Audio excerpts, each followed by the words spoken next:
Hello everybody. So today I want to make a quick video about SoFi and the letter that they received from four senators about their crypto offering. And these four senators really criticized the crypto offering, and they were saying that SoFi was really unjustly promoting Dogecoin while at the same time telling people that Dogecoin was bad.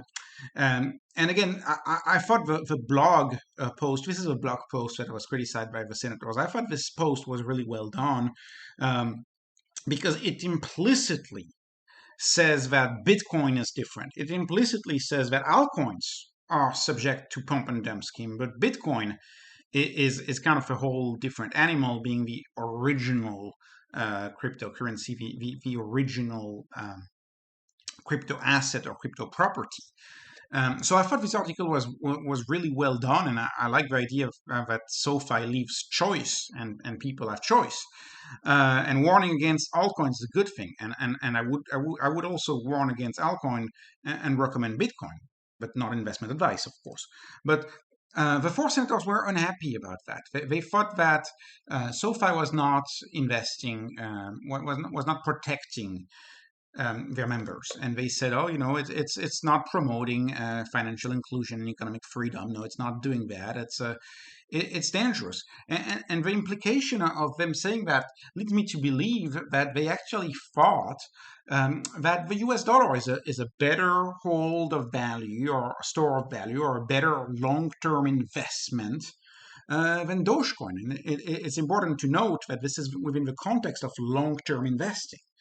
And the reason why I say that is because they discuss in the letter about direct deposit and how direct deposit, of course, is using dollars and using those dollars and transferring them into Dogecoin, and it being a bad idea. So senators are implicitly suggesting that USD or cash USD is better than Dogecoin, and investing in USD may be safe, and Dogecoin may not be. And I personally would not recommend either. I don't consider USD to be safe. I don't consider it to be fair. I don't consider it to be a hard denominator of value. I think it has been an awful store of value over the long run. But then the question of this video is USD, like the senators seem to imply, is it a better store of value than even the funny joke meme coin that is Dogecoin?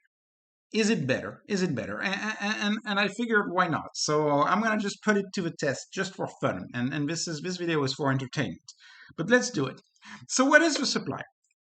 So the US dollar, right? The supply is M2, so that's the money stock within the US financial system, plus the more shadowy euro dollar system on which we have close to no stats. It's all of the dollars that are issued by banks offshore, outside of the US financial system. And so these two types of dollars matter because they connect, right? It's all interconnected. Euro dollars make it back to the US and vice versa. But we know that there's about 50, we really don't know, there's 50, 60 trillion dollars out there in the money stock. It's just a rough estimate. It's not clear and it's not auditable. And we also know that the growth in the money supply has been insane ever since 2020. But historically, this is my calculation, it's grown much faster in the Eurodollar system and in the US financial system. And I estimate it was about 11 to 12% prior to 2020. And we've been growing it at a clip of 15% per year. And I have a full video about that as the foundation of the channel. That's why I call the channel Beat the Denominator.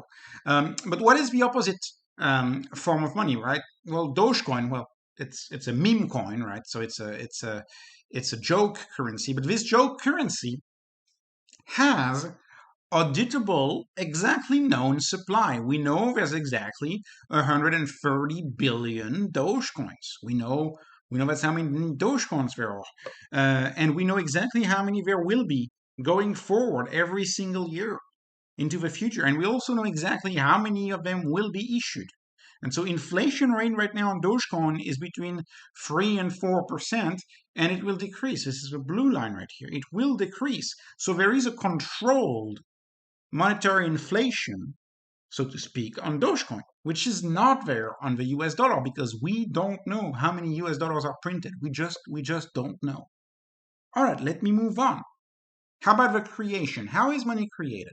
Well, for the US dollar, it's through bank lending. Bank lending, commercial lending is most of the money creation, where most of the money creation comes from. And then it's also through the use of base money to buy bonds, to buy treasuries from the US government to fund the US government deficits. And that's what's called quantitative easing. And there is no cost associated with monetary creation. The Fed chairman Jay Powell essentially said we write it digitally on a computer. He said, oh, we print it digitally, but we write the numbers on a computer, and the money is created from the Fed by Jay Powell. So it's a one man, right, unelected, one man who controls monetary creation, and we don't know how much is out there also because of eurodollar and the eurodollar system. But how about Dogecoin? How is Dogecoin created? Well, it's proof of work mining. Dogecoin is a script proof of work algorithm. It is a fork of Bitcoin.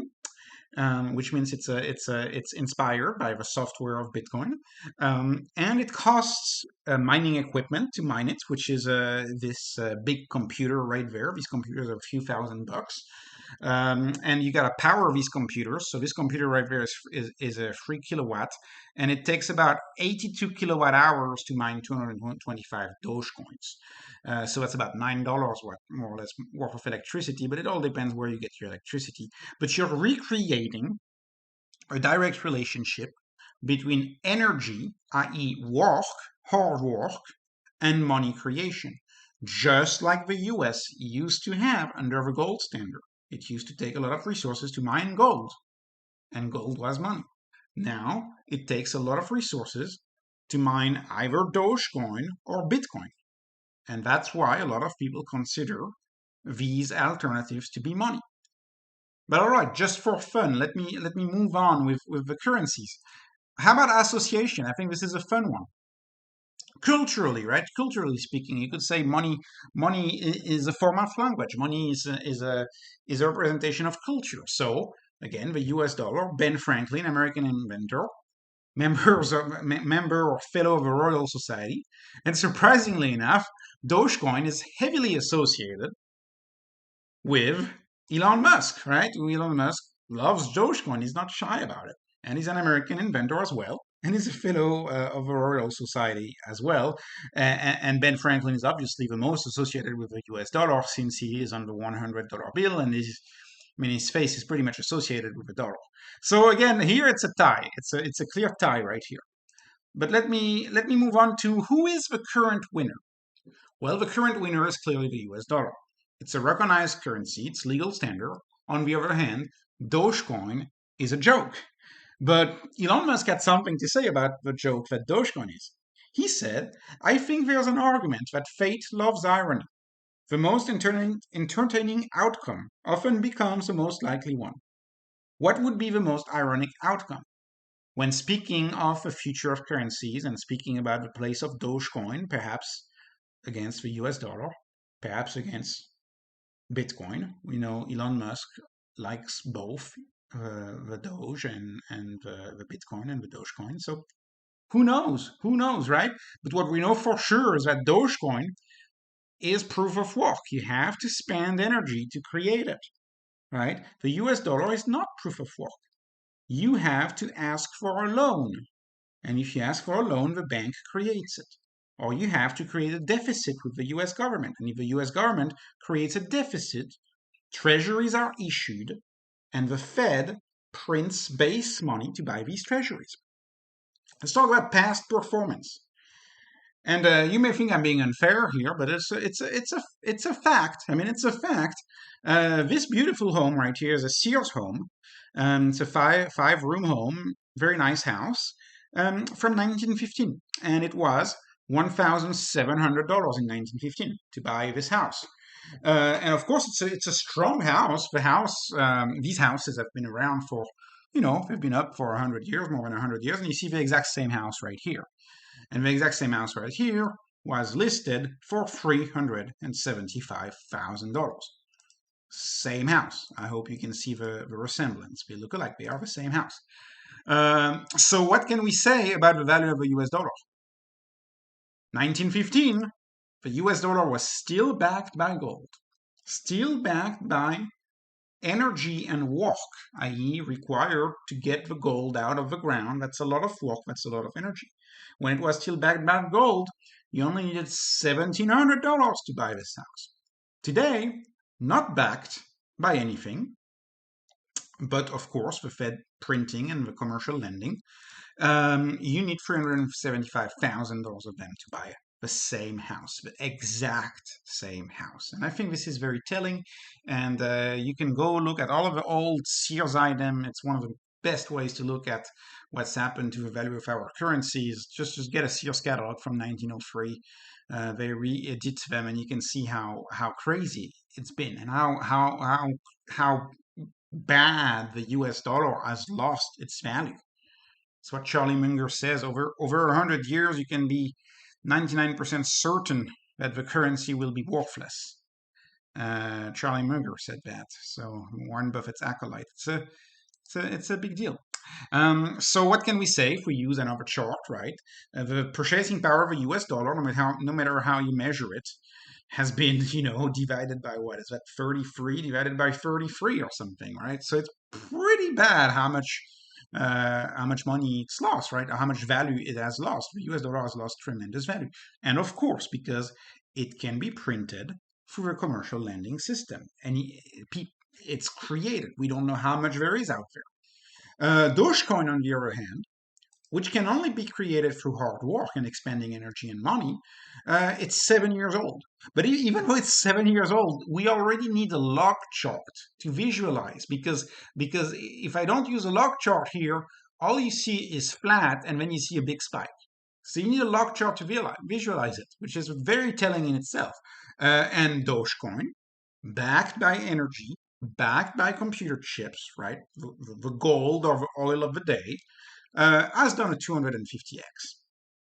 And of course, it's still a joke. I don't want to say anything about there's no investment advice here. It's still a joke, but no, it's still 250x, and that's true. That's not a joke here. 250x. All right.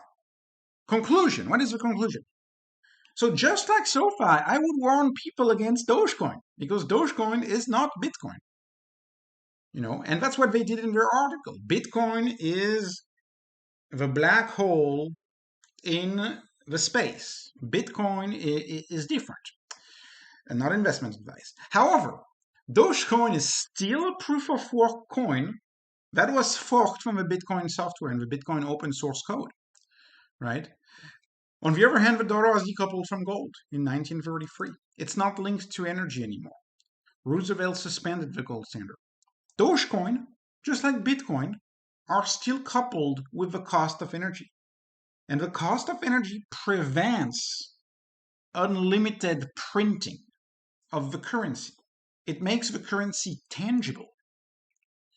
And so you cannot create Dogecoin with a decree, an edict, or an elected official. You can't do that. The only way you can have this is by mining it and do the hard work associated with mining it.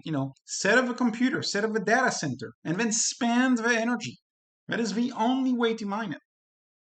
So Dogecoin is still associated, coupled, correlated with the cost of energy. And it's much closer to Bitcoin than USD will ever be. And Bitcoin cannot ever be decoupled from the cost of energy because it is rooted in code. Code is law, and the code cannot be changed. That is one of the fundamental differences between Bitcoin and other proof of work coins compared to fiat currencies. And the US dollar, of course, is not the only one. I could have taken other fiat currencies. And I want to be fair here. Could the Senators' criticism of Dogecoin as a scam be rooted in their understanding of the US dollar? Could their understanding of the US dollar be the root of criticism of Dogecoin? because the US dollar could be more virtuous than Dogecoin. There is no law or accepted principle that says that the US dollar should grow at 15% supply, right? It could be virtuous. So is this something that the senators want for the US dollar? So does this mean that there will be a hard cap on the US dollar like there is on Bitcoin? Right? Does this mean that the euro dollar system will be stopped or will be controlled so that no inflation comes out of it? Does this mean that bank lending will be backed one-to-one by savers, i.e., the money that you borrow is not created, it actually corresponds to someone's savings? Does this mean that we're not going to have a $1 trillion deficit next year or $2 trillion deficit? And since we don't have a $1 or $2 trillion deficit, the Fed won't have to issue new base currency to buy treasuries because China and Japan are not buying these treasuries anymore, right? The Fed has to issue base money to buy these treasuries. Unless, of course, we don't have a deficit. Does this mean that? Is this what they mean? And so, if so, that would be very virtuous. And again, I want to give them the benefit of the doubt. But in the meantime, the math really doesn't work out in that way, and we are heading straight towards perhaps a $2 trillion deficit next year. So in the meantime, I am thankful that SoFi is one of the only banks I can think of who has offered an actual proof of work asset, an actual proof of work currency. Bitcoin mostly, and SoFi implicitly recommended Bitcoin. But I'm even okay and fine with them having offered Dogecoin. Because if Dogecoin is what it takes to educate people on proof of work, then so be it. Because Dogecoin means something to a new generation, right? They find the dog cute. It's a way to educate yourself on proof of work. It's a gateway to the proof of work Bitcoin system. So be it. That's what I mean. And in general, I am always in favor of choice in general. So in conclusion, thank you. This was just entertainment. None of this has been investment advice. Don't forget to subscribe and like my video, and please follow me on Twitter at @BeatTheDenominator. Thank you.